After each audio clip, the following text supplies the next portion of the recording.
Physical properties of aldehyde and ketone. ये topic जो है थोड़ा छोटा सा टॉपिक है, तो यहाँ पर स्टूडेंट्स का ध्यान नहीं जाता है। फिजिकल प्रॉपर्टीज में बेसिकली स्टूडेंट्स का ध्यान नहीं जाता, उसे लगता है कि यहाँ पे थ्योरी पोर्शन है और यहाँ पे केमिस्ट्री है, तो मतलब कि ऑर्गेनिक केमिस्ट्री, यहाँ पे रिएक्शंस नहीं दी गई है, तो स्टूडेंट का ध्यान यहाँ पर नहीं जाता है।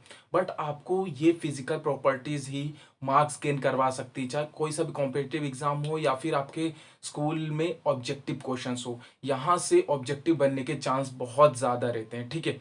तो आप इस वीडियो में एंड तक बने रहिए, क्योंकि मैं इसमें बहुत ही अच्छे से आपको पूरा फिजिकल प्रॉपर्टीज बताने वाला हूँ एल्डिहाइड एंड कीटोन की, जिससे आपके सारे डाउट जो है इसमें क्लियर हो जाएंगे और आपको पढ़ने की जरूरत भी नहीं पड़ेगी इसके बाद, क्योंकि थ्योरी है। थ्योरी अगर आपने एक बार अच्छे से समझ ली तो आप अपने आप से एग्जाम में लिख सकते हैं। तो इस वीडियो को हम शुरू करते हैं। तो फिजिकल प्रॉपर्टीज को मैं यहाँ पे 4 पार्ट्स में डिवाइड करूंगा। 4 पार्ट्स में डिवाइड करने का मतलब है यहाँ पर उसके बेसिस पर हम देखेंगे, ठीक है, फिजिकल प्रॉपर्टी को। सबसे पहले फेस, सेकेंड नंबर पे बॉइलिंग पॉइंट, थर्ड नंबर पर सॉल्युबिलिटी, ठीक है, फोर्थ नंबर पर इसमें। तो ये 4 पार्ट्स है, इनके बेसिस पर हम अपनी फिजिकल प्रॉपर्टीज को क्या करेंगे कि डिफाइन करेंगे, ठीक है। सबसे पहले नंबर पे आता है फेस। फेस का मतलब होता है कि जो हमारे फिजिकल प्रॉपर्टी किसके, aldehyde and ketone. Aldehyde and ketone किस फॉर्म में पाए जाते हैं, यानी कि सॉलिड में होते हैं, लिक्विड में होते हैं, गैस फॉर्म में होते हैं, ठीक है। तो यहाँ पर यही हमें फेज में बताना है। तो सबसे पहले मैं फेज की बात करता हूँ। तो फेज में क्या होता है कि सबसे पहला यहाँ पर मैं पॉइंट्स वाइज लिखूंगा और आप चाहे तो इसके नोट्स भी बना सकते हैं, बहुत ही इंपॉर्टेंट होंगे आपके लिए। फेस में क्या होता है, जो हमारा मीथेनल होता है, ठीक है। मीथेनल मतलब मीथेन और अल मतलब क्या होता है, एल्डिहाइड ग्रुप, ठीक है। मीथेनल क्या करता है कि ये एक गैस होता है, किसमें, रूम टेम्परेचर में। Methanal is a gas at room temperature, ठीक है। हम बात सभी में रूम टेम्परेचर की करेंगे, तो इसलिए बार बार नहीं लिखेंगे। दूसरी चीज ethanal. Ethanal is a volatile liquid, यानी कि इथेनल जो है एक वोलेटाइल लिक्विड है। अब इसके बाद थर्ड नंबर पे क्या होगा कि जो इन दोनों को, मतलब इनके रिमेनिंग जो भी होंगे other aldehydes and ketones are solid and liquid at room temperature. मतलब सब जगह रूम टेम्परेचर की बात होगी, क्योंकि रूम टेम्परेचर पे क्या होता है कि हमारे कीटोन एंड एल्डिहाइड क्या होते हैं, सॉलिड और लिक्विड फॉर्म में प्रेजेंट होते हैं। जैसे जैसे आप देखिए किसी भी, मतलब इनकी जो मीथेनल इथेनल है, एल्डिहाइड एंड कीटोन के ग्रुप के आप चेन को बढ़ाएंगे, यानी कि उसके मास में इंक्रीमेंट करेंगे, वैसे वैसे क्या होगा कि ये सॉलिड की तरफ बढ़ता जाता है। गैस से शुरू होता है, जितना छोटा इसका स्ट्रक्चर है, कंपाउंड होगा, वो गैस होगा, और जैसे जैसे बढ़ते जाएंगे वैसे वैसे क्या होगा कि सॉलिड फॉर्म में कन्वर्ट होता जाएगा। यही हमारा क्या है, फेज है। किसका फेज है, एल्डिहाइड एंड कीटोन का फेज है। अब हम चलते हैं हमारे सेकंड नंबर पे, इसको मैं रफ कर देता हूं, आप इसको लिख लीजिए, ठीक है। अब मैं सेकंड नंबर पे जो सबसे इंपॉर्टेंट है, ठीक है, सेकंड नंबर का बहुत ही इंपॉर्टेंट है, और थर्ड नंबर का, ये दो भले ही ना इंपॉर्टेंट हो, लेकिन ये दो बहुत इंपॉर्टेंट है। सेकंड नंबर पे आते हैं बॉइलिंग पॉइंट। तो बॉइलिंग पॉइंट बहुत ही इंपॉर्टेंट है यहाँ पर। देखिए बॉइलिंग पॉइंट में क्या होता है, बेसिकली एल्डिहाइड और कीटोन है, इनका क्या होता है कि जो बॉइलिंग पॉइंट होता है वो हाइड्रोकार्बन एंड ईथर, ईथर और हाइड्रोकार्बन के कंपैरिजन में क्या होता है, ज्यादा होता है बॉइलिंग पॉइंट, और एक ही सेम मास के होने चाहिए। सपोज मैं आपको एग्जांपल लेके यहाँ पर बताता हूँ, जैसे कि मैं यहाँ पर किसका बॉइलिंग पॉइंट लेता हूँ, CH3CH2CHO, यानी कि क्या होगा कि देखिए सी 3 C है, मतलब कि 12 × 3 36 प्लस 3 2 5 6, 6 क्या हाइड्रोजन प्लस 16 ये, तो इसका कितना हो जाएगा 32 यानी 58। ये क्या हो जाएगा हमारा इसका मास, सॉरी मोलर मास, ठीक है। अब क्या होगा कि जैसे मैंने ये लिया, क्या हमारा ये क्या है, एल्डिहाइड है। अब मैं यहाँ पे एक हाइड्रोकार्बन लेता हूँ, CH3CH2CH3, ठीक है। अब मैं इसका लिखता हूँ 1 2 3 4 यहाँ पे क्या है, कार्बन है, और इसका कितना था 12 48, और एक मतलब 3 2 5 7 10 10, तो कितना हो जाएगा हमारा 58। मतलब कि ये दोनों, इन दोनों का क्या है, मोलर मास सेम है। यानी कि अगर हम इन दोनों के बॉइलिंग पॉइंट की बात करें तो जो हमारा एल्डिहाइड है उसका बॉइलिंग पॉइंट हाई होगा। ठीक है, अब क्वेश्चन ये आता है कि ऐसा क्यों होता है, ऐसा क्यों होता है कि जो हमारा बॉइलिंग पॉइंट है वो एल्डिहाइड का ज्यादा है। इसका रीजन ये है, देखिए सबसे मेन रीजन, इसका रीजन है यहां पर डाइपोल डाइपोल इंट्रैक्शन। यानी कि ये लोग, इसमें क्या होता है कि इनके ग्रुप में डाइपोल डाइपोल इंट्रैक्शन होता है। इसका मतलब ये है, अब मैं आपको और अच्छे से समझाता हूँ, रीजन इसका अच्छे से और समझाता हूँ। देखिए अब यहां पर मैं क्या करता हूं कि मैं यहां पे क्या ले लेता हूं, हमारा एल्डिहाइड। ठीक है, तो एल्डिहाइड आप देख रहे हैं, इसको मैं इस तरीके से लिख सकता हूं C2H5C, इस तरीके से मैं इसको लिख सकता हूं। ठीक है, अब मैंने इसको इस तरीके से लिखा। अब यहां पर आप देखते हैं जो हमारा एल्डिहाइड होता है इसमें क्या होता है, ये माइनस होता है, पार्शियली नेगेटिव पे पार्शियली पॉजिटिव। ठीक है, इसको तो पहले ही क्लोज कर दिया। अब एक इसी, अब यहां पर हमारा जो एल्डिहाइड होता है वो एक तो प्रेजेंट नहीं होता, एक मॉलिक्यूल तो होता नहीं है किसी भी एल्डिहाइड के अंदर।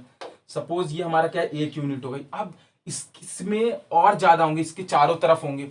तो जो हमारा यहां पर दूसरा एल्डिहाइड होगा, दूसरा एल्डिहाइड होगा इस तरीके से, इसमें भी क्या होगा, ये नेगेटिव होगा, ये पॉजिटिव होगा। ठीक है, तो अब ये क्या होता है यहां पर कि जो ये O है ना, ये O क्या करता है यहां पर, इसके साथ कार्बन के साथ, ये प्लस और माइनस है, तो यहां पे एक वीक डाइपोल डाइपोल इंटरेक्शन करता है। ठीक है, इन दोनों के बीच में वीक डाइपोल डाइपोल इंटरेक्शन करता है। यही क्या है कि इसका रीजन है कि जो हमारा boiling point of aldehyde and ketone ज्यादा होता है। आई होप आपको बहुत अच्छे से समझ में आएगा, जो कॉन्सेप्ट मैंने समझाया ये आपको समझ में आया होगा।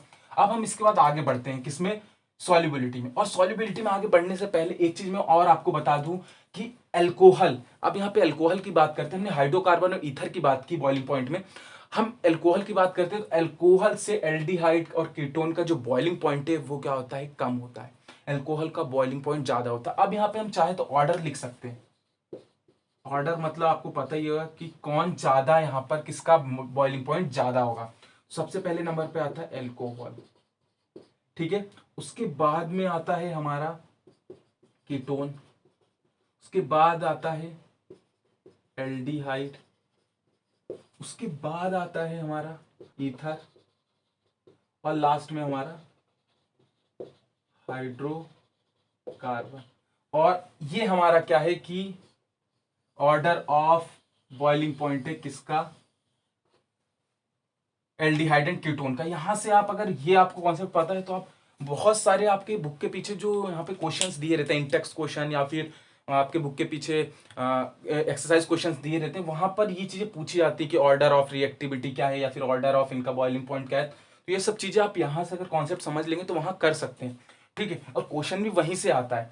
और यहाँ पर एक चीज और सबसे ज्यादा इंपॉर्टेंट है कि सिमिलर मासेस, यानी कि सेम मासेस के लिए, अगर कोई सेम मासेस के ऐसे अल्कोहल कीटोन एल्डिहाइड ईथर या हाइड्रोकार्बन कंपाउंड है तो उनमें ये ऑर्डर ऑफ उनका बॉइलिंग पॉइंट होगा। आई होप आपको समझ में आएगा। अब हम आगे बढ़ते हैं, बहुत अच्छे से समझा दिया मैंने।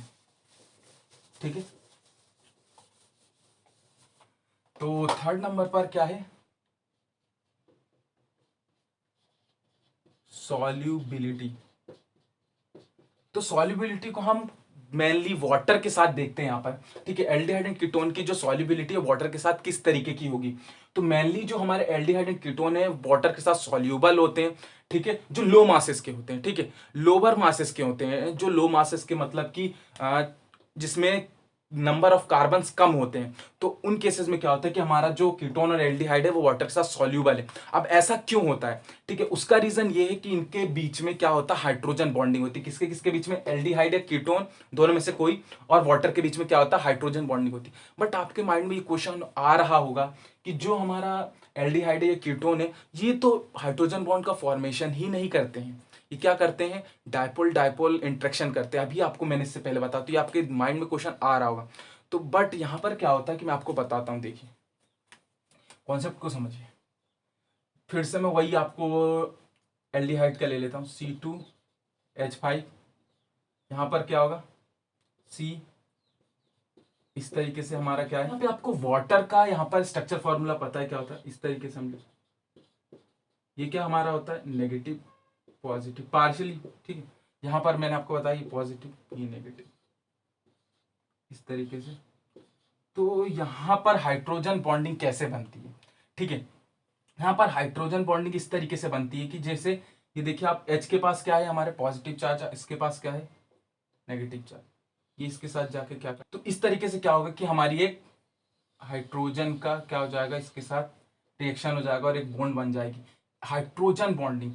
यानी कि इसमें हाइड्रोजन बॉन्डिंग प्रेजेंट होती है, जिसके कारण हमारा क्या है कि सॉल्युबिलिटी जो है लो नंबर ऑफ कार्बन वाले कंपाउंड्स के लिए एल्डिहाइड कीटोन में सॉल्युबिलिटी जो है वो होती है। उसके बाद जो हायर होते हैं, मतलब जिसमें ज्यादा नंबर ऑफ कार्बन होते हैं, वो हमारे वाटर में सॉल्युबल नहीं होते, वो बेसिकली बेंजीन में,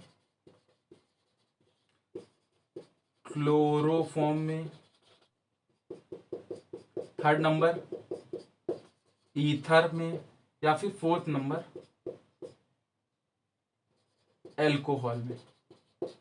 तो ये हमारी क्या है, सॉल्युबिलिटी है, किसकी सॉल्युबिलिटी है, एल्डिहाइड एंड कीटोन की। और इसका रीजन यही है कि जो हमारे हाइड्रोजन बॉन्डिंग है वही उसका रीजन है कि यहाँ पर हमारा सॉल्युबिलिटी परफॉर्म करता है क्या, एल्डिहाइड एंड कीटोन वाटर के साथ। अब इसको मैं रफ कर देता हूँ और फोर्थ नंबर पर चलते हैं हमारे सॉल्युबिलिटी के बाद स्मेल पर, ठीक है। सॉल्युबिलिटी में बस हाइड्रोजन बॉन्डिंग एक इंपॉर्टेंट क्वेश्चन है, ये क्वेश्चन ऑब्जेक्टिव में पूछा जाता है, पूछ भी सकते हैं कि जो solubility of aldehyde and ketone है वाटर के साथ वो क्यों वहां पर टेक प्लेस होती है, तो आपको बताना होगा कि हाइड्रोजन बॉन्डिंग के कारण, ठीक है। अब हम चलते हैं हमारे फोर्थ नंबर के, और फोर्थ नंबर में क्या है, स्मेल। तो आप स्मेल को इस तरीके से समझ सकते हैं कि जो हमारे एल्डिहाइड एंड कीटोन है, अगर उनमें लेस नंबर ऑफ कार्बन है, सपोज मैं C2H5 की बात कर लेता हूं, तो इसमें क्या होता है कि इसकी जो स्मेल होगी वो पंजेंट हो। जैसे ही हम नंबर ऑफ कार्बन को इंक्रीज करते जाएंगे, यानी इसकी मॉलिक्यूलर मास में इंक्रीमेंट करते जाएंगे, तो अगर हमारा कोई C20 का कार्बन है या फिर C50 का, यानी C50 यहाँ पे आ जाएगा और यहाँ पे हाइड्रोजन, यहाँ पे एल्डिहाइड, ठीक है। तो उस केस में क्या होगा कि हमारा पंजेंट स्मेल की जगह ये फ्रेगनेंट में कन्वर्ट हो जाएगा। और यही फ्रेगनेंट क्या है, इसी फ्रेगनेंट को हम क्या कहते हैं, तो यही रीजन है कि हम एल्डिहाइड कीटोन को परफ्यूम में भी यूज करते हैं जो हाई मासेस के होते हैं। तो आई होप आपको ये चारों चीजें यानी कि फिजिकल प्रॉपर्टी समझ में आई होगी, और समझ में आई है तो वीडियो को लाइक करके चैनल को सब्सक्राइब जरूर करें, क्योंकि मैं बहुत ही अच्छी अच्छी वीडियोस केमिस्ट्री पे आती है मेरे चैनल पे, और बहुत सारी वीडियोस जो है केमिस्ट्री क्लास 12 से रिलेटेड मेरे चैनल के प्लेलिस्ट में है, तो वहाँ जाके आप वीडियोस को देख सकते हैं। और इस वीडियो को यही खत्म करते हैं, इसके आगे वाली वीडियोस जो है केमिकल रिएक्शन है उस वीडियो में मिलते हैं। तो इस वीडियो को यहीं खत्म करते हैं। Make easy learn easy.